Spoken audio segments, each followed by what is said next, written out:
Hello everyone. So we are continuing our lesson Constitutional Design, the second lecture.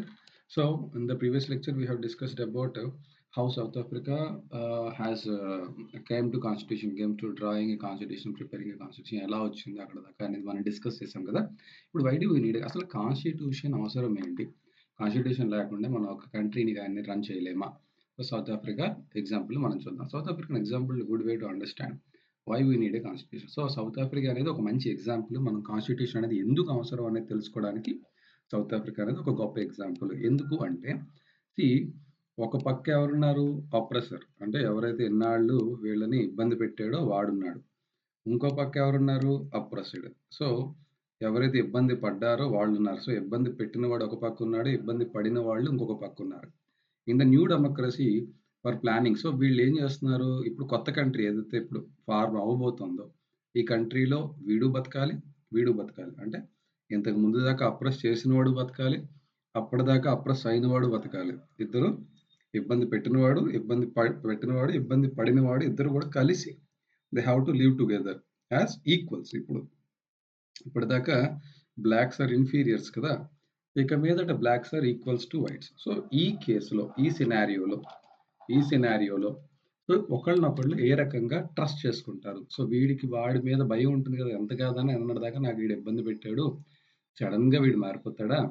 లేదా వీడిని నేను ఇబ్బంది పెట్టాను ఇన్నాళ్ళు, సో వీడు సడన్ గా మారిపోతాడా? ఇప్పుడు వీడు నన్ను ఇబ్బంది పెట్టచ్చేమో అని మైనారిటీ గ్రూప్ అయిన అప్రెసర్, వీడు మైనారిటీ గ్రూప్ కదా. ఇప్పుడు యాక్చువల్లీ స్టార్టింగ్ లో కూడా వీళ్ళు మైనారిటీయే, కాకపోతే ఏంటి వీళ్ళకున్న పవర్ వల్ల, వీళ్ళకున్న ఆర్మ్డ్ పవర్ లేదంటే మనీ పవర్, మెన్ పవర్ వల్ల వీళ్ళని ఇబ్బంది పెట్టారు. సో వీళ్ళు మెజారిటీ అయిపోయారు ఇప్పుడు. So they have become majority. So ఇప్పుడు ఈ మెజారిటీని చూసి ఈ మైనారిటీస్ భయపడతాయి. సో ఒకళ్ళనొకళ్ళు ట్రస్ట్ చేయలేరు కదమ్మా. ఆలోచించండి, నిన్నటిదాకా కొట్టుకున్న వాళ్ళు వాళ్ళు కలిసిపోతా ఉంటే ఏదో ఒకసారి మనసులో ఉంటది కదా, అమ్మో ఇటు జాగ్రత్తగా ఉండాలని. సో అలాగా వీళ్ళిద్దరూ ఒకళ్ళనొకరు ట్రస్ట్ చేసుకోలేరు. ఏదో ఒకటి దే హ్యావ్ దేర్ ఫియర్స్, వాళ్ళ మనసులో భయాలైతే ఉన్నాయి.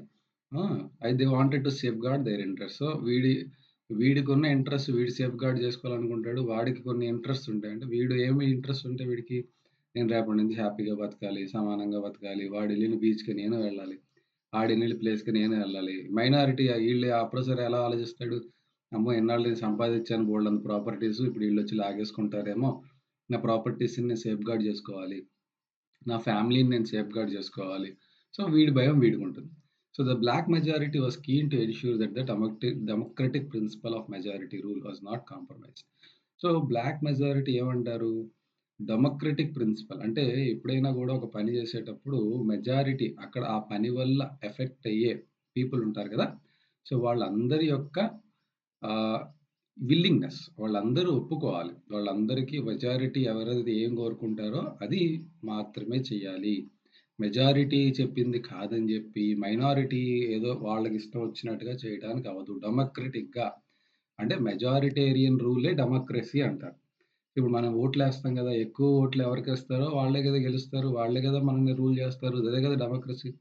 అలాగే ఇక్కడ మెజారిటీ రూల్ అనేది కాంప్రమైజ్ అవ్వకూడదు అనేది బ్లాక్స్ యొక్క ముఖ్యమైనటువంటి కండిషన్ అన్నమాట. మెజారిటీ రూల్ అనేది మిస్ అవ్వకూడదు. మెజారిటీ ఒకటి కోరుకున్నప్పుడు దాన్ని మీరు ఇంప్లిమెంట్ చేయాలి. They wanted substantial social and economic rights. ఇప్పటిదాకా వీళ్ళకి పాపం సోషల్ రైట్స్ లేవు కదా. ఏ సోషల్ రైట్స్ అంటే ఏంటి? నువ్వు ఇక్కడికి రాకూడదు, నువ్వు అక్కడే ఉండాలి, నువ్వు మాకు సమానం కాదు. Those are called social inequalities. So వాటిని తీసేసి వాళ్ళకి కూడా సోషల్ రైట్స్ అనేవి ఇవ్వాలి.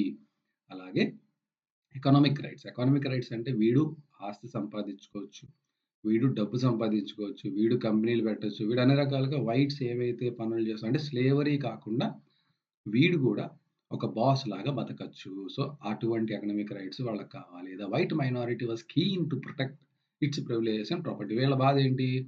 ఇప్పటిదాకా వీళ్ళకి బోల్డ్ అని ప్రివిలేజెస్ ఉన్నాయి, అంతే కదా, వీళ్ళు రాజుల్లాగా బతికారు. సడన్ గా వీరు కింద దిగిపోవాలంటే వీళ్ళు దిగలేరు. కాబట్టి వీళ్ళ ప్రివిలేజెస్ ని, ఎస్పెషల్లీ బాగా డబ్బు సంపాదించి ఉంటారు కదా, సో ఈ ప్రాపర్టీని, ఈ రెండింటిని వీళ్ళు కాపాడుకోవాలనే వీళ్ళ బాధలో వీళ్ళు ఉన్నారు. ఓకే, అయితే after long negotiations both parties agreed to compromise. So చాలా నెగోషియేషన్స్ చేసిన తర్వాత, అంటే మనకి 2 ఏళ్ళు పట్టింది అన్నారు కదా ఈ కాన్స్టిట్యూషన్ రాయడానికి. సో ఈ మధ్యలో మనకి నెగోషియేషన్స్ జరుగుతాయి. నెగోషియేషన్స్ అంటే ఏంటంటే వాళ్ళొకటి కోరుకుంటారు. అమ్మో! అంత చేయడానికి అవ్వదండి. మీకా మరి మీకు మళ్ళీ అవన్నీ చేస్తే మళ్ళీ మేము పాత రోజుల్లాగా ఉంటాం. మీరు కొంచెం ఒక మెట్టు దిగాలి. మేము ఒక మెట్టు దిగుతాం అన్నట్టుగా నెగోషియేషన్ అంటే ఏంటంటే ఒక కాంప్రమైజ్. సే దట్ ఒక కాంప్రమైజ్. ఓకే. సో, వాడు కొన్ని కండిషన్స్ పెడతాడు. వీడు కొన్ని కండిషన్స్ పెడతాడు. మొత్తం ఇద్దరు మొత్తం మీద ఒక అగ్రీమెంట్‌కొస్తారు. ఒక కాంప్రమైజ్‌కొస్తారనమాట. So, the whites agreed to the principle of majority rule. Whites మొత్తం మీద ఒప్పుకున్నారు. సో, మెజారిటీ రూల్‌కే వెళ్దాము. ప్రతి పర్సన్‌కి 1 పర్సన్‌కి 1 ఓట్ ఇద్దాము. ఎలాగైతే ఇండియాలో యూనివర్సల్ అడల్ట్ ఫ్రాంచైజింగ్ ఉంటుందో అదే విధంగా సో, 1 పర్సన్ 1 ఓట్. ఒక వ్యక్తికి ఒక ఓటు. ఓకే. సో, అప్పుడు ఏం చేశారమ్మా వీళ్ళు ఇన్ఫీరియర్‌గా ఉంచడం వల్ల బ్లాక్ పీపుల్‌కి గాని, నాన్ వైట్స్ ఎవరికీ కూడా ఓటింగ్ రైట్ ఇవ్వలే కదా! సో, ఇప్పుడు ఆ నాన్ వైట్స్ అందరికీ కూడా సింగిల్ పర్సన్, సింగిల్ ఓట్ అనేది ఇచ్చారన్నమాట. They also agreed to accept some basic rights for the poor and the workers. So, ప్రతి కంట్రీలో ఉన్నటువంటి పూర్ పీపుల్‌కి వర్కింగ్ క్లాస్ ఉంటారు కదా! కంపెనీస్‌లో వర్క్ చేసేవాళ్ళు, ఇళ్లల్లో వర్క్ చేసేవాళ్ళు ఉంటారు కదమ్మా! సో, వాళ్ళందరికీ కూడా కొన్ని బేసిక్ రైట్స్ అనేవి ప్రొవైడ్ చేయాలి. The blacks agreed that majority rule would not be absolute. మళ్ళీ బ్లాక్స్ కూడా చూడండి వీళ్ళు ఎంత మంచివాళ్ళంటే, సరే బ్లాక్స్ మేము ఎక్కువున్నాం అని చెప్పి మేమేది చెప్తే అదే కాదు. That is not absolute. Absolute అంటే మేమేది చెప్తే అదే అన్నట్టుగా కాదు. They agreed that the majority would not take away the property of white minority. So, మేము మెజారిటీ ఉన్నాం గదా! ఇక మీదట మీ దగ్గరున్న ప్రాపర్టీస్ అన్ని లాగేసుకొని మేము తీసుకోము. మీ ప్రాపర్టీ మీ దగ్గరే ఉంటుంది. మీ వైట్ మైనారిటీస్‌ని కాపాడుతూ కంట్రీని బిల్డ్ చేస్తాము అని వాళ్ళు మాటిచ్చారు. This compromise was not easy. ఎందుకంటే ఇప్పుడు నిన్నటిదాకా మీకు ఒకడు కర్రతో కొడుతున్నప్పుడు ఇది కాంప్రమైజ్ అనేది అసలు ఈజీ గాదు. ఇంత ఈజీగా ఈ కాంప్రమైజ్‌కి జనరల్‌గా ఎవడు రాడు గదా! మన్ మ మా బ్లాక్స్ అనేవాళ్ళు ఎంతో మంచోళ్ళు గాబట్టి so, they have came to this compromise. నిన్నటిదాకా ఒకడు నిన్ను కొడుతున్నాడు. ఇవాళ కర్ర నీ చేతిలోకొచ్చింది. నువ్వేం జేస్తావు?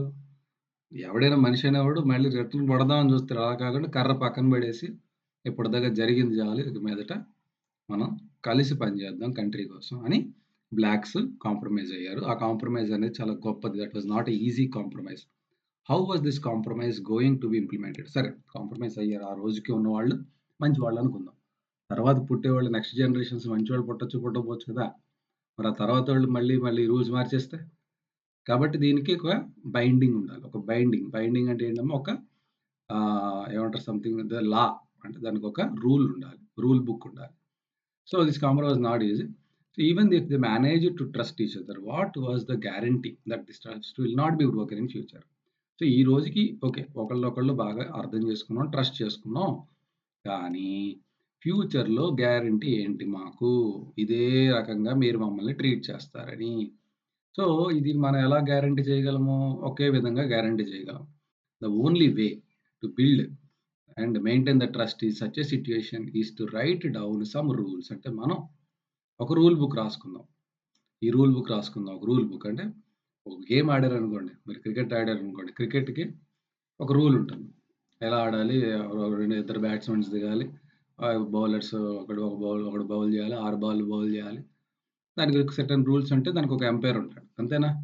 క్రికెట్‌కి ఎలాగైతే రూల్స్ పెట్టుకొని ఆడతామో అలాగే మన దేశాన్ని రన్ చేయడానికి గూడా కొన్ని రూల్స్ పెట్టుకుందాం. ఎలాగైతే rules of the game that everyone would abide by these rules lay down how the rulers are chosen in future. అంటే ఈ రూల్ ప్రకారంగానే మనం ఫ్యూచర్‌లో మన యొక్క ఎవరైతే రూల్ చేయబోతున్నారో మన యొక్క కంట్రీని వాళ్ళని ఎంచుకునే విధానాన్ని మనం డిటర్మైన్ చేద్దాము. ఓకే. అండ్ వాళ్ళకున్న పవర్స్ ఏంటి? What the elected governments are empowered to do. వాళ్ళకి ఏం పవర్స్ ఇస్తాం అది గూడా రాసుకుందాము. వాళ్ళని ఎలా ఎన్నుకోవాలి? అలాగే ఎలా వాళ్ళు పరిపాలించాలి? మనల్ని రూల్ చేయాలి. What they cannot do. అలాగే వాళ్ళు ఏమేమి చేయకూడదు. వాళ్ళు ఏమేమి చేయకూడదు. అది గూడా మనం రాద్దాం. Finally these rules decided the rights of the citizen. అలాగే ప్రతి మనిషికి ఈ కంట్రీలో పుట్టినటువంటి ప్రతి ఒక్కడికి ఏముంటాయి? బేసిక్ రైట్స్ ఏంటి? వాడికున్న బేసిక్ రైట్స్ ఏంటనేవి మనం డిఫైన్ చేద్దాం. Okay. These rules will work only if the winner cannot change them very easily. So, ఇప్పుడు ఫర్ ఎగ్జాంపుల్ నేను రూల్ ఇవాళ తయారు చేశాను. రేపు ఉదయం ఇంకోడెవడో గెలిచాడు. గెలిచాడు ఏం చేస్తాడు?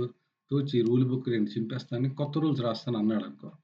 మళ్ళీ ఏంటి కథ మొదటికొచ్చేస్తుంది కదా! అందుకు రూలర్స్ అనేవాళ్ళు ఎవరైతే గెలుస్తారో వాళ్ళు వీటిని అంత ఈజీగా అంటే చేంజ్ చేయాల్సిన అవసరం వచ్చినప్పుడు చేయాలి. అమెండ్‌మెంట్స్ అనేవి అవసరం. కొన్ని కొన్ని సార్లు నేను మీకు నిన్న చెప్పాను. ప్రీవియస్ క్లాస్‌లో చెప్పాను. ఏం చెప్పాను? మనం ఎప్పుడో రాసుకున్నాం రాజ్యాంగం, కాన్స్టిట్యూషన్. ఈ రోజున చాలా చేంజెస్ వచ్చాయి. మనిషి బతికే విధానంలో గాని, మనిషి యొక్క లైక్ టెక్నాలజికల్ అడ్వాన్స్‌మెంట్ గాని, మెడికల్ అడ్వాన్స్‌మెంట్ గాని, సోషల్ అడ్వాన్స్‌మెంట్. సో, మనిషి మారుతా ఉంటాడు. ప్రపంచం మారుతూ ఉంటుంది. అలాగే రూల్స్ గూడా మారుతూ ఉండాలి. అలాగే బేసిక్ ఐడియాలజీ మారకూడదు. హ్యుమానిటీ, బేసిక్ ఫండమెంటల్ వాల్యూస్ ఉంటాయి గదా! అవి మారకూడదు గానీ, సో, ఇప్పుడున్న పరిస్థితులకి యూజ్ అయ్యేలాగా, ఇప్పుడున్న పరిస్థితులకి అడాప్టబుల్‌గా మన కాన్స్టిట్యూషన్‌ని మార్చుకోవడం చాలా అవసరం. ఫర్ ఎగ్జాంపుల్ మొన్న మొన్న ఏం జరిగింది?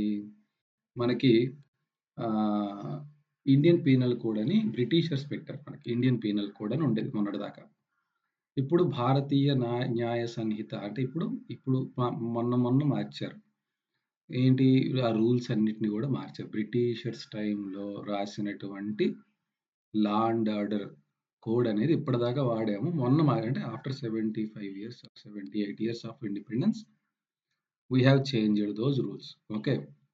సో, అలాగా మనకు అవసరానికి తగ్గట్టుగా మనం మన యొక్క రూల్ బుక్స్‌లో ఉన్న రూల్స్‌ని మార్చొచ్చు. కానీ ఫండమెంటల్ వాల్యూస్‌ని మాత్రం టచ్ చేయకూడదు. బేసిక్ వాల్యూస్ ఏవైతే అందులో పెట్టి రాశారో humanity, equal rights to all the citizens, equal opportunities. So, అట్లాంటి ఫండమెంటల్ రైట్స్‌ని దాన్ని మార్చకుండా అవసరానికి తగ్గట్టుగా మనం కాన్స్టిట్యూషన్ ఎప్పుడైనా ఆల్టర్ చేసుకోవచ్చు. ఓకే. అలాగే ఇక్కడ గూడా వీళ్ళేమంటున్నారు, ఈ విన్నర్ అనేవాడు కాన్స్టిట్యూషన్‌ని ఈజీగా మార్చేయకూడదు. This is what the South Africans did. They agreed on some basic rules. వీళ్ళు గూడా నేను చెప్పినట్టుగా ఇప్పుడు కొన్ని బేసిక్ రూల్స్ అనేవి వాటికి ఫిక్స్ అయిపోయారు. They also agreed that these rules will be supreme. So, ఈ రూల్సే సుప్రీం. ఇంకెవరు దీన్ని మించి కాదు. That no government will be able to ignore this. ఏ గవర్నమెంట్ అయినా, ఎవరు గెలిచినా కూడా ఈ బేసిక్ రూల్స్‌ని దాటి పనిచేయకూడదు. అందరూ గూడా ఈ బౌండరీలోనే పనిజేయాలి. ఈ బేసిక్ రూల్స్‌ని మనం ఏమని పిలుస్తామమ్మా? కాన్స్టిట్యూషన్. దీన్నేమంటాం? Constitution. Okay. So, constitution making is not unique to South Africa. Constitution అనేది ఓన్లీ సౌత్ ఆఫ్రికాకే లేదు. దానికన్నా ముందే మన కంట్రీకుంది. వేరే వేరే డిఫరెంట్ డిఫరెంట్ కంట్రీస్‌కుంది. యూఎస్ఏకుంది, జపాన్‌కుంది, యూకేకుంది. సో, ఇలాగ ప్రతి కంట్రీకి గూడా ఉంది కాన్స్టిట్యూషన్ అనేది. Every country has diverse. ప్రతి కంట్రీలో మీరు చూస్తే ఒకే టైప్ ఆఫ్ పీపుల్ ఉండరు.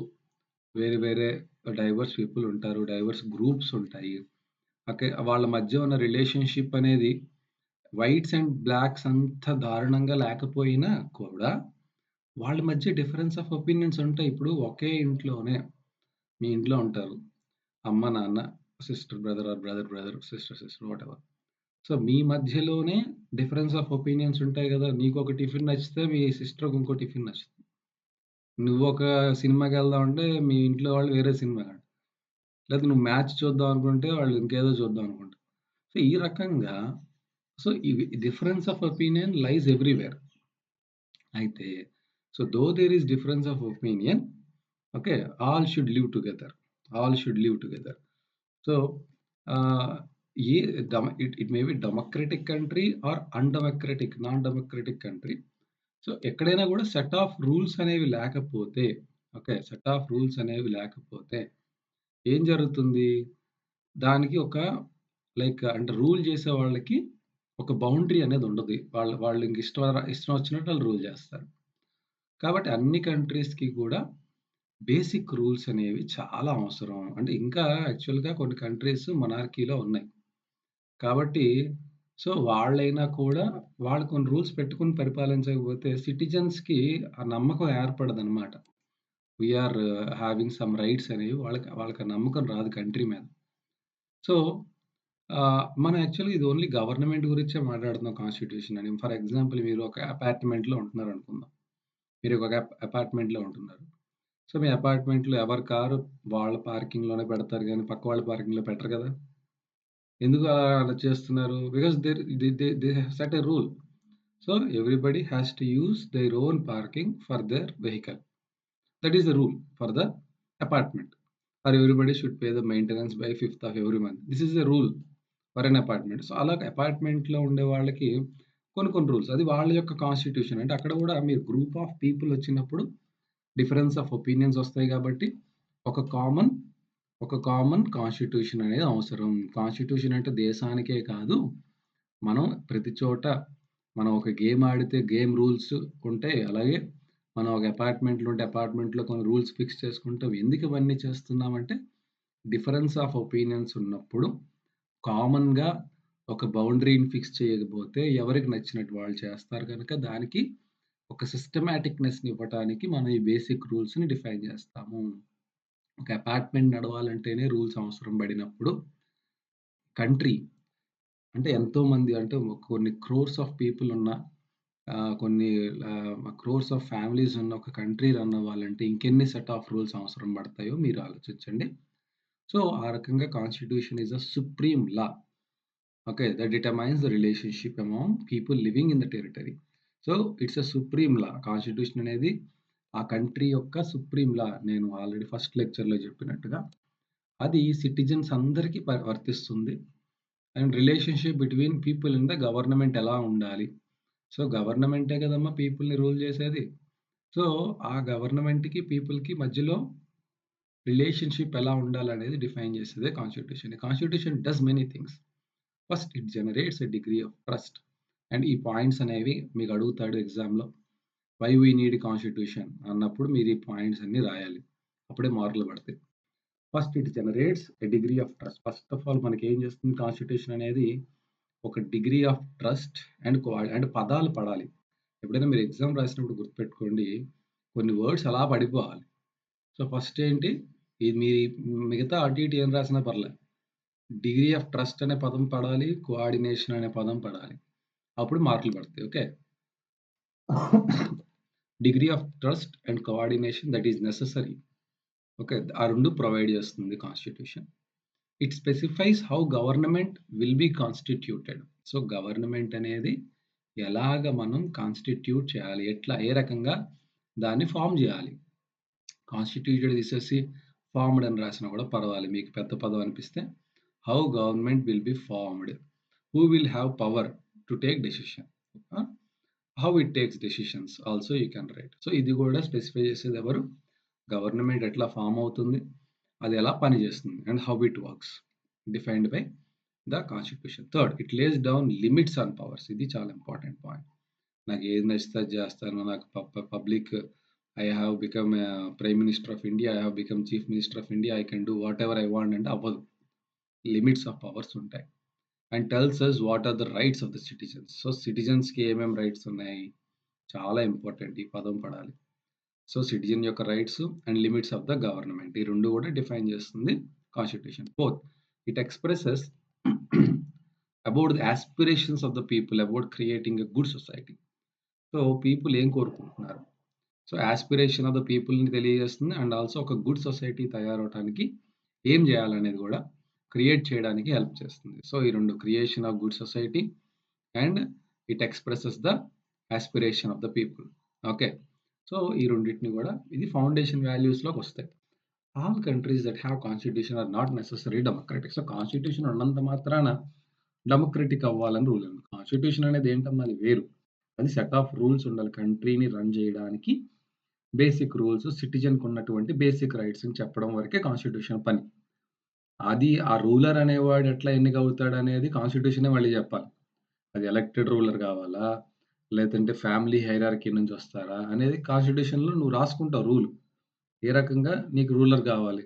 ఏ రకంగా ఎలక్షన్స్ ఉండాలి? అది నువ్వు రాసుకున్న రూల్ బట్టి జరుగుతుంది. అంతే తప్ప ఏదో కాన్స్టిట్యూషన్ ఉందన్నంత మాత్రాన ప్రతి కంట్రీ డెమోక్రటిక్ అని అనలేం. డెమోక్రటిక్ అని ఎప్పుడు అనగలం? ఓటింగ్ ఎలక్షన్స్ ద్వారా మన రూలర్‌ని ఎలక్ట్ చేసుకుంటే that is called democratic. But all countries that are democratic will have constitution. ఇక్కడ చూడండి. రూల్స్ ఉన్నంత మాత్రాన డెమోక్రటిక్ అవ్వక్కర్లేదు గానీ, డెమోక్రటిక్ కంట్రీకి మాత్రం కాన్స్టిట్యూషన్ ఉండాలి. ఎందుకంటే, డెమోక్రటిక్ కంట్రీలో రూలర్ ఎట్లా వస్తున్నాడు? బై ఎలక్షన్స్ కదా! సో, వాడు మరి ఎలా రూల్ చేయాలి? మరెలా రూల్ చేయాలి? వాడికి రూల్ బుక్ ఉండాలి గదా! కాబట్టి డెమోక్రటిక్ కంట్రీస్‌కి రూల్ బుక్ అనేది చాలా అవసరము. కాబట్టి all the democratic countries will have constitution. But all the countries having constitution are not necessarily democratic. అర్థమైంది పాయింట్? చాలా important.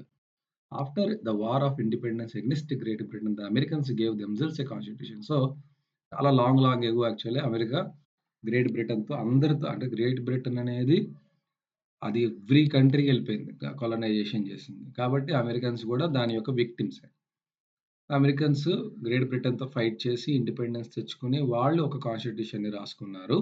After the revolution the French people approved a democratic constitution. So, actually France help చేస్తుంది కదా! French revolution మీరు చూస్తే మీకు అర్థమవుతుంది. American ఇండిపెండెన్స్‌లో France యొక్క రోల్ ఉంటుంది కాబట్టి so, France people also approved a democratic. So, France is the, అంటే where is the place, democracy అనే ఒక పదానికి అదొక బర్త్ ప్లేస్ అన్నమాట చెప్పాలంటే ఫ్రాన్స్. ఫ్రాన్స్ అనేది ఒక బర్త్ ప్లేస్. సో, ఈ ఫ్రాన్స్ పీపుల్ కూడా they have approved a democratic constitution. And మీరు ఫ్రెంచ్ రివల్యూషన్ చూస్తే you will understand.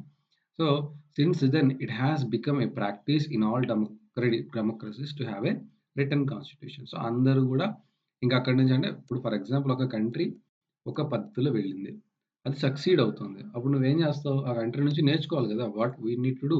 So, one country is making a constitution and it is successfully moving up. So then what you will do, you will follow that country in the same manner. All the other countries also practiced that to have a written constitution for their countries so that they can have a trust each other. All the public who are living in the citizens of the country will have some trust on the country. Let us come to how Indian constitution is made. How Indian constitution is made. Very, very, very, very important. Okay. Like South Africa, Indian's constitution was also drawn up under a very difficult circumstances. ఇండియాలో గూడా ఏది ఈజీగా ఉండదు గదమ్మా! ఎక్కడైనా గూడా ఒక change రావాలి అంటే చాలా కష్టపడాలి. సో, మనం గూడా కాన్స్టిట్యూషన్ రాసేటప్పుడు చాలా డిఫికల్ట్ సర్కమ్‌స్టాన్సెస్‌ని ఫేస్ చేసాము. The making of constitution for a huge and diverse country like India. ఇప్పుడు సౌత్ ఆఫ్రికాలో ఉన్న ప్రాబ్లమ్ ఏంటంటే వైట్, బ్లాక్ రెండిటిలో తేలిపోయింది. ఇండియాకొచ్చేసరికి ఇక్కడ ఏమిటి, లాంగ్వేజెస్ వేరు, ఇంకా రిలీజియన్స్ వేరు, ఇంకా మరి క్యాస్ట్స్ వేరు, ఓకే, కల్చర్స్ వేరు. మీరు right from the north India చూస్తే కాశ్మీర్ నుంచి కన్యాకుమారి, ఇటువైపు మన జమ్మూ, అస్సాం నుంచి ఇటు గుజరాత్ దాకా చూస్తే చాలా డైవర్స్ కంట్రీ ఇండియా. సో, ఇలాంటి కంట్రీని మరి ఒకే కాన్స్టిట్యూషన్ మీద తీసుకురావాలంటే అంత ఈజీ కాదు. Okay. So, at the time of people of India were emerging from the status of subjects to that citizens. అయితే వాళ్ళు పాపం యాక్చువల్‌గా బిఫోర్ ఇండిపెండెన్స్ మనల్ని ఎలా చూసేవారంటే అమ్మ సబ్జెక్ట్స్ లాగా. సబ్జెక్ట్స్ అంటే ఏంటి? సబ్జెక్ట్స్ అంటే ఏంటి? మనం మనకు సిటిజన్ అంటే అసలు మాకు అర్థం కూడా తెలీదు. మనం స్లావరీకి అలవాటు పడిపోయాం బ్రిటిష్ కింద. ఓకే. బ్రిటిష్ కింద స్లావరీకి అలవాటు పడిపోయాం. మన సిటిజన్ అంటే ఏంటి? మనకుండే రైట్ ఏంటి? మన ల్యాండ్ ఇది అనే విషయాన్ని కూడా మనం మర్చిపోయామన్నమాట. అంతలా స్లావరీలోకెళ్ళిపోయాం under the British resign. So, మనం we forgot that we are a citizens. So, మళ్ళీ ఎమర్జ్ అయ్యాం. ఎక్కడి నుంచి సబ్జెక్ట్స్ అనే స్టేటస్ నుండి ఆ! సిటిజన్స్ అనే స్టేటస్‌కి మనం వస్తున్నాం. మనకింకా అప్పుడు రియలైజేషన్ రాదు కదా! ఇప్పుడు నువ్వు ఒక 200 ఏళ్ళు ఒకడి కింద బానిసలా బతికిన తర్వాత ఒకసారి "నువ్వు రాజురా నాయనా" అంటే నీకేమనిపిస్తది? నిజమా? నేనా? రాజునా? కాదేమో. నేనింకా బానిసనే అనే ఫీలింగే ఉంటది. సో, అలాగా సబ్జెక్ట్స్ నుండి సిటిజన్స్‌లోకి కన్వర్ట్ అవుతూ ఉన్నారన్నమాట. ఎమర్జ్ అవుతున్నారు. The country was born through a partition. మళ్ళీ పోనీ ఇదేమన్నా స్మూత్‌గా జరిగిందా ఇండిపెండెన్స్ యాక్టివిటీ? పార్టిషన్‌తో మొదలైంది. Pakistan, India partition. చాలా కాన్‌ఫ్లిక్ట్ పార్టిషన్ అది. సో, పార్టిషన్‌తో మొదలైంది on the basis of religious differences. So, ముస్లిం, హిందూ అనే ఒక రిలీజియస్ డిఫరెన్సెస్‌తో ఈ పార్టిషన్ అనేది జరిగింది. This was a traumatic experience for the people of India and Pakistan. పాపం ఇండియన్ అండ్ పాకిస్తాన్ ఇద్దరు చాలా ఇబ్బంది, అంటే we had a cordial relationships between India because many people who belong to India settled their families in Pakistan, and Pakistans also have their families in India. So all of them separated at that moment. It was horrible incidents. If you look at the past, when you read some books about the partition, you feel how horrible that days were. So anta traumatic experience తర్వాత at least 10,00,000 people were killed on both sides చూసారా? అంటే ఎంత దారుణం అండి ఇది. ఆ! 10,00,000 మంది చనిపోయారు on the both sides of the border in partition related violence. So, ఎంత దారుణం ఇది. There were another problem. The British had left the British had the British had left it to the rulers of the princely states. చూసారా ఇక్కడ మళ్ళీ అంటే కొన్ని కొన్ని చాలా worst things happened in the past. మళ్ళీ పోనీ ఇండియా మొత్తానికి ఆళ్ళకి ఇండిపెండెన్స్ ఇచ్చి ఎళ్ళిపోయారా? ఎళ్ళిపోలేదు. చిన్న చిన్న ప్రిన్స్‌లీ స్టేట్స్ ఇంకా చిన్న చిన్న రాజ్యాలను వదిలేసి, ఆ రాజులకే వదిలేసారనమాట. మీరు ఇండియాలో కలుస్తారా? లేతే మీరు మీ సెపరేట్ కంట్రీ అని చెప్పుకుంటా. అంటే ఇప్పుడు ఒక ఇండియా అనే ఒక కంట్రీ మధ్యలో చిన్న ప్రిన్స్‌లీ స్టేట్స్‌గా ఉండి అవి మళ్ళీ అవి సెపరేట్ కంట్రీస్ అంటే రూలింగ్ ఎట్లా పాసిబుల్ అవుతదండి కంట్రీకి? కష్టం గదా! ఓకే. సో, మీరు ఇండియాతో మెర్జ్ అవుతారా? లేతే పాకిస్తాన్‌తో మెర్జ్ అవుతారా? లేతే ఇండిపెండెంట్‌గా ఉంటారా? మీ ఇష్టం. మాకు సంబంధం లేదు అని చెప్పేసి ప్రిన్స్‌లీ స్టేట్స్‌ని ఆళ్ళకి సెపరేట్‌గా వదిలేసి ఎళ్ళిపోయారీళ్ళు. The merger of these princely states was a difficult and uncertain task. మళ్ళీ వీళ్ళందరిని ఇండియాలో కలపాలి కదా! వీళ్ళందరినీ ఇండియాలో కలపాలి. ఓకే. అది చాలా కష్టమైన పని. ఎందుకంటే వాళ్ళకి ఇంట్రెస్ట్ ఉండొచ్చు, ఉండకపోవచ్చు. వాళ్ళ టెరిటరీ అది. నువ్వు వాళ్ళతో యుద్ధమైనా చేయాలి, లేకపోతే భయపెట్టాలి. మొత్తం మీద ఇండియాలో మెర్జ్ చేయాలి. When the constitution was being written, the future of the country did not look as secure as it does today. So, constitution రాస్తున్నప్పుడు అంటే చాలా చెప్తున్నా కదా! అక్కడ ట్రమాటిక్ ఒక పక్క ఇండియా, పాకిస్తాన్ పార్టిషన్. హ్మ్. ఒక పక్క మధ్య మధ్యలో చిన్న చిన్న ప్రిన్స్‌లీ స్టేట్స్ ఉండిపోయాయి. ఇప్పుడు నేను దేశాన్నంటే ఎలాగా ఆలోచించి మనం రాయగలం ఒక కాన్స్టిట్యూషను? సో, ఏ రకంగా నా బౌండరీస్ అన్నీ క్లోజ్డ్‌గా లేవు. మధ్య మధ్యలో చిన్న చిన్న స్టేట్స్ ఉన్నాయి. ప్రిన్స్‌లీ స్టేట్స్ ఉన్నాయి. ఇలాగా కాన్స్టిట్యూషన్ రాస్తున్నప్పుడు ఓకే. మన ఫ్యూచర్ ఆఫ్ ద కంట్రీ ఎంత సెక్యూర్‌గా ఉంటదని ఆ రోజైతే ఆలోచించలేకపోయా. ఆ రోజైతే అంత ఆలోచించలేదు. ఎంత సెక్యూర్‌గా ఉంటుంది, కంట్రీ ఇంత రోబస్ట్‌గా ఉంటుందనైతే అప్పుడు రాసేటప్పటికి వాళ్ళకి గూడా తెలీదు. The makers of the constitution had anxieties about the present and the future of the country. So, constitution రాసేటప్పుడు వాళ్ళు చాలా భయపడ్డారనమాట. అసలు ఏంటి ఇప్పుడు ఇలా ఉంది కంట్రీ చిన్న చిన్న కంట్రీకొక అంటే మనం ఈరోజు ఇండియా చూస్తున్నాం కంప్లీట్‌గా క్లోజ్డ్‌గా హ్యాపీగా ఉంది. కానీ ఆ రోజు అలా లేదు. అప్పుడు వాళ్ళు భయపడతారు కదా! ఇప్పుడు ఇట్లా ఉంది కంట్రీ. దీన్ని నేను కాన్స్టిట్యూషన్ రాస్తాను. కానీ ఇది ఇలాగే సస్టైన్ అవుతదా? ఇది ఇలా సస్టైన్ అయ్యి ఫ్యూచర్ ఆఫ్ ద కంట్రీ బావుంటుందా? సో, అలాగా వాళ్ళు భయపడుతున్నారనమాట. The path to constitution. Despite all the difficulties there was one big advantage for the makers of Indian constitution. There was one big advantage. ఏంటి advantage? Unlike South Africa, they did not have to create a consensus about what a democratic India should look. So, ఇక్కడ ఏమైంది అక్కడ south ఆఫ్రికాలో whites, blocks మధ్యలో ఒక agreement తీసుకురావడానికి చాలా time పట్టింది. ఇక్కడ అంటే యాక్చువల్లీ ఇండియన్, పాకిస్తాన్ పార్టిషన్ అయిపోవడం బెటర్ అయింది. లేదంటే అక్కడ వైట్స్, బ్లాక్స్ ఎట్లా ఉండారు. ఇక్కడ ఇండియన్, ముస్లిం మధ్యలో ముస్లిం లీగు, ఇండియన్ నేషనల్ కాంగ్రెస్ మధ్యలో ఒక కన్సెన్సస్ తీసుకొచ్చేసరికి చాలా కష్టమయ్యేది. కాదు పాకిస్తాన్ పార్టిషన్ అయిపోవడం వల్ల ఈ consensus about what a democratic India should look అనేది కొంచెం ఈజీ అయింది. Okay. Like much of this consensus had evolved during the freedom struggle. So, మన ఫ్రీడమ్ స్ట్రగుల్‌లోనే కాన్స్టిట్యూషన్ ఎలా ఉండాలో మనం ఫిక్స్ అయిపోయాం. అంటే ఏంటి ఫిక్స్ అయ్యాము? ఎందుకలా అయిందంటే ఆహ్, ఫారెన్ రూల్ మీద స్ట్రగల్. అంటే మనం ఏం చేసాం our national movement was not merely a struggle against a foreign ruler. So, foreign rule మీద స్ట్రగల్ కాదు. సో, మన నేషనల్ మూవ్‌మెంట్ అంటే ఓన్లీ ఫారెన్ రూల్ మీద స్ట్రగల్ కాదు. It is a struggle to regenerate our country and to transform our society and politics. ఇది దేని గురించి struggle చేస్తున్నాము? మన కంట్రీని మళ్ళీ రిజనరేట్ అంటే పాత అంటే ఎట్లా అయితే ఒకప్పుడు ఉండేదో ఆ రకంగా అలాంటి స్థాయికి పట్టుకెళ్ళి అండ్ మన సొసైటీ అండ్ పాలిటిక్స్‌ని రిఫార్మ్ జేయాలి. ట్రాన్స్‌ఫార్మ్ జేయాలనే ఉద్దేశంతో మనం అప్పటికే ఫిక్స్ అయిపోయాం. There were sharp differences of opinion within the freedom స్ట్రగుల్‌లోనే చాలామంది అంటే ఫ్రీడమ్ స్ట్రగుల్ చేసే లీడర్స్ మధ్యలోనే చాలా డిఫరెన్సెస్ ఉండేవి. Okay. How should about the path India should take after independence. అంటే ఇండిపెండెన్స్ వచ్చిన తర్వాత ఇండియా ఎట్లాంటి పాత్ తీసుకోవాలి? దాని యొక్క నెక్స్ట్ పాత్ ఎట్లా ఉండాలనే దాంట్లో డిఫరెన్సెస్ ఉండేవి. Such differences exist even today. ఆ డిఫరెన్స్ అనేవి ఇప్పటికీ ఉన్నాయి. Yet some basic ideas had come to accepted by almost everyone. కానీ కొన్ని బేసిక్ ఐడియాస్ అయితే అందరూ ఒప్పుకున్నారు. As far back as 1928. 1928లోకెళ్తే మనం Motilal Nehru and 8 other Congress leaders అప్పుడే డ్రాఫ్ట్ చేసేసారు constitution for India. In 1931 the resolution at Karachi session గుర్తుపెట్టుకోండి ఇవి ఆబ్జెక్టివ్స్‌లో అడుగుతాడు. 1931లో ఎక్కడ జరిగింది సెషన్ ఇండియన్ నేషనల్ కాంగ్రెస్ అంటే కరాచీలో జరిగింది.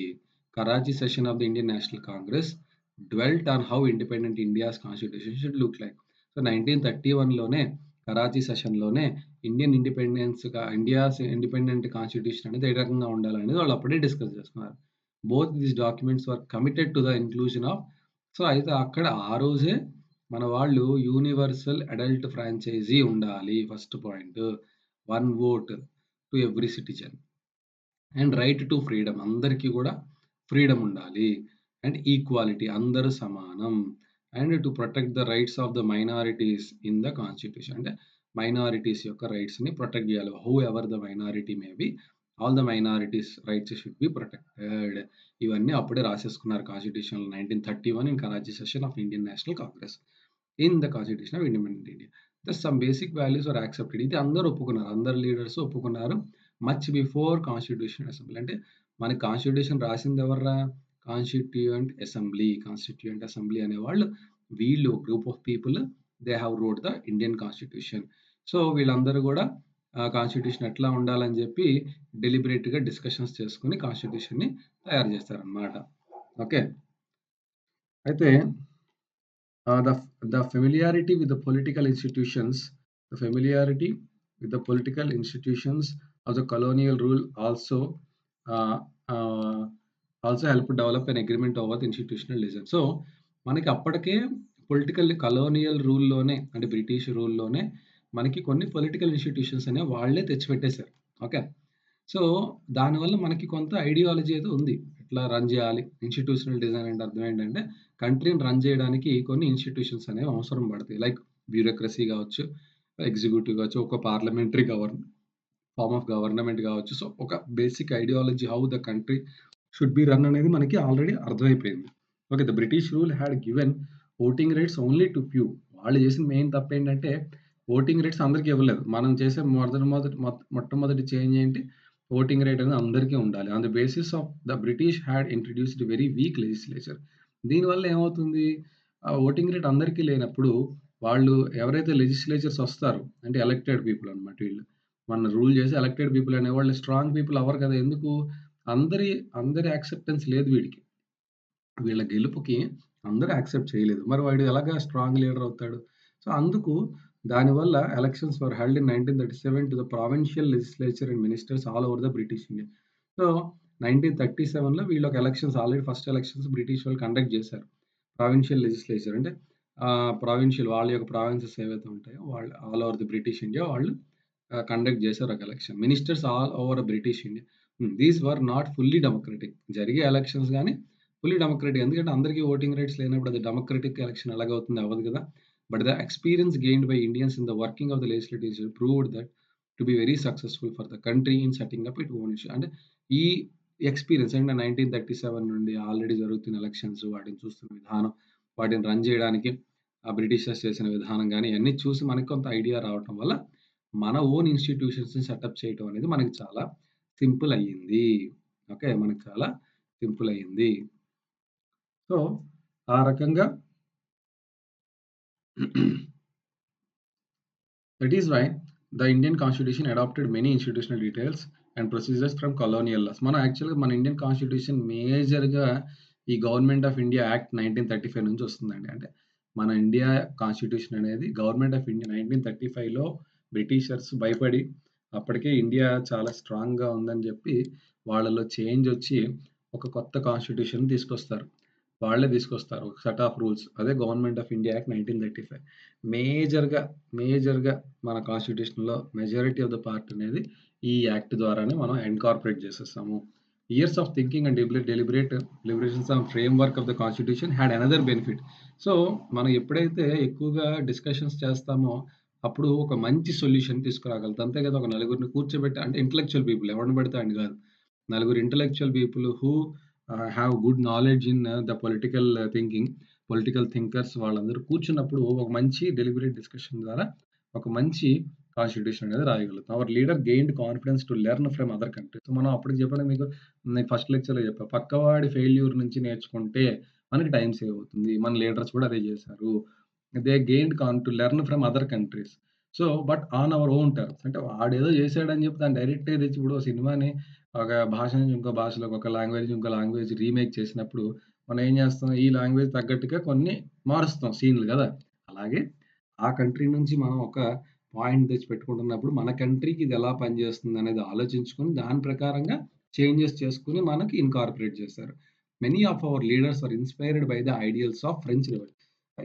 ఇండియా అనే కాదు, అన్ని కంట్రీస్‌కి కూడా ఫ్రెంచ్ రివల్యూషన్ అనేది ఒక ఐడియల్, చాలా చాలా ఇన్‌స్పైర్ చేసింది. అన్ని కంట్రీస్‌కి, ఆల్‌మోస్ట్ ఆల్ ద అంటే మనం ఎందుకు ఫ్రెంచ్ రెవల్యూషన్ చదువుతామంటే, ఫ్రెంచ్ రెవల్యూషన్ అనేది మొత్తం వరల్డ్ వైడ్ అదొక ఇంపాక్ట్‌ని క్రియేట్ చేసింది. డెమోక్రసీ అంటే ఏంటి? అసలు పార్లమెంట్ అంటే అసలు మనం ఎలా ఈ రైట్స్ ఆఫ్ హ్యూమన్ రైట్స్ అంటే ఏంటి? ఇవన్నీ కూడా మనకు తెలిసేలా చేసింది ఫ్రెంచ్ రెవల్యూషన్. కాబట్టి దాని నుంచి ఐడియల్స్‌తో ఇన్‌స్పైర్ అయ్యారు. ద ప్రాక్టీస్ ఆఫ్ పార్లమెంటరీ మన బ్రిటన్ ఆల్రెడీ అప్పటిదాకా రూల్ చేసింది కాబట్టి, మనం పార్లమెంటరీ డెమోక్రసీని అంటే మన దగ్గర అంటే 2 టైప్స్ ఆఫ్ డెమోక్రసీస్ ఉంటాయి. Presidential form, parliamentary form. మనం పార్లమెంటరీ డెమోక్రసీని చూస్ చేసుకున్నాం. ఎందుకంటే ఆల్రెడీ మనకు ఎక్స్‌పీరియన్స్ ఉంది దాని మీద. బ్రిటన్ చాలా ఏళ్ళు మనల్ని పరిపాలించటం వల్ల, సో, మనకి దాని మీద ఎక్స్‌పీరియన్స్ ఉంది. ఇన్‌స్టిట్యూషనల్ అండర్‌స్టాండింగ్ ఉంది కాబట్టి, so, we also adapted the parliamentary democracy. అంటే పార్లమెంటరీ డెమోక్రసీ అంటే ప్రైమ్ మినిస్టర్ రూల్ చేస్తారు. Okay. President nominal head. Prime minister will be the real head. తర్వాత తర్వాత మీకు పెద్దగా తెలుస్తుంది. ప్రస్తుతానికి అంత అవసరం లేదు. And the bill of rights in the US. మనం యూఎస్ నుంచి బిల్స్ ఎట్లా పాస్ చేయాలి? అంటే ఏదైనా కొత్తగా ఒక రూల్ చేయాలి. ఒక లా తీసుకురావాలి. అవి ఎలా పాస్ చేయాలి బిల్స్ అనేవి యూఎస్ నుండి. మనకు చాలా మంచి మంచి పాయింట్స్ అవన్నీ గుర్తుపెట్టుకోవాలి. ఓకే. మనం పార్లమెంటరీ డెమోక్రసీ బ్రిటన్ నుంచి తీసుకున్నాము. అలాగే ఏదైనా ఒక బిల్ పాస్ చేయాలి అంటే యూఎస్ఏ కాన్స్టిట్యూషన్ నుంచి మనం దాన్ని అడాప్ట్ చేసాము. The socialist revolution in Russia had inspired many Indians. So, Indians to think of shaping a system based on social and economic. So, socialism వల్ల సోషలిస్ట్ రివల్యూషన్ రష్యా ద్వారా అంటే ప్రతి కంట్రీలో ఒక సమస్య వచ్చిందంటే, ఆ సమస్య రేపు ఉదయం మన కంట్రీకి కూడా రావచ్చు. కాబట్టి ఆ సమస్య ఎందుకు వచ్చింది? దాన్ని ఎట్లా మనం తీసేయొచ్చు? దాన్ని ఎట్లా తొలగించొచ్చు? అనేది ఆలోచించి ఆ రూల్స్ నువ్వు ఫ్రేమ్ చేసి పెట్టుకుంటే, రేపు ఉదయం నీ కంట్రీ ఆ ప్రాబ్లమ్ రాకుండా నువ్వు ముందుగుండానే సేఫ్‌గార్డ్ చేస్తున్నట్టు లెక్క. సో, అలాగే రష్యా నుంచి నేర్చుకున్నారు socialism. So, basic social economical equality తీసుకురావాలి ఎలాగైనా కూడా. కాకపోతే ఇంకా ఇనీక్వాలిటీ ఉంది ఇండియాలో. We cannot say that all are socially economically equal. Some person is staying on the platform. Some person is staying in a big villa. So there is a huge social inequality and economical inequality in India, though we had in a constitution, but implementation problem. That is implementation problem. See, constitution అనేది rules, fundamental values ఉంటాయి. కానీ దాన్ని ఇంప్లిమెంటేట్ చేసే విధానం బట్టి అది దాని యొక్క ఫ్రూట్స్ అనేవి వస్తాయి. సో, కాన్స్టిట్యూషన్ బాగున్నా ఇంప్లిమెంటేషన్ బాలేకపోవటం వల్ల ఇండియాలో ఇప్పటికీ సోషల్ ఇన్‌ఈక్వాలిటీ ఉంది. నీ ఇంటికి ఒక పనమ్మాయి వచ్చి పని చేస్తుందంటే, you are in a socially unequal society. If you go to USA, you will not find any labor there who come to work at home for cleaning of utensils and all. Everybody do on their own. That means there is social inequality is not that much in a country like USA. You are finding some person who work in home. In your home means what? Socially, there is inequality in India, and economical inequality is also there in India. So that you need to lift. Okay, that thing should be eradicated. Okay. Yet they were not simply imitating what others had done. So, మనం ఇక్కడ అన్ని పాయింట్స్‌ని తీసుకుంటున్నాం గానీ, మక్కికి మక్కి copy paste కాదు. మనకి తగ్గట్టుగా మన కంట్రీ కల్చర్, మన కంట్రీ ఎక్స్‌పీరియన్సెస్, మన కంట్రీ సిటిజన్స్‌కి సూట్ అయ్యే విధంగా వాటిని చేంజ్ చేసుకొని మనం ఇన్‌కార్పొరేట్ చేశాము మన కాన్స్టిట్యూషన్‌లో. At each step they were questioning whether these things suited. అంటే ప్రతిసారి గూడా ఒక పాయింట్‌ని తీసుకునేటప్పుడు అది మన కంట్రీకి సూట్ అవుతుందా లేదా? ఓకే. అది మన కంట్రీ గ్రో అవ్వడానికి కాంట్రిబ్యూట్ చేస్తుందా లేదా? అనేది ఆలోచించి మన కాన్స్టిట్యూషన్‌ని తయారు చేశారు. సో, నెక్స్ట్ క్లాస్‌లో మనం కాన్స్టిట్యూషన్ అసెంబ్లీ అంటే ఏంటి? దీని గురించి డీటెయిల్డ్‌గా చూద్దాం. Okay. Until then bye bye. Thank you so much.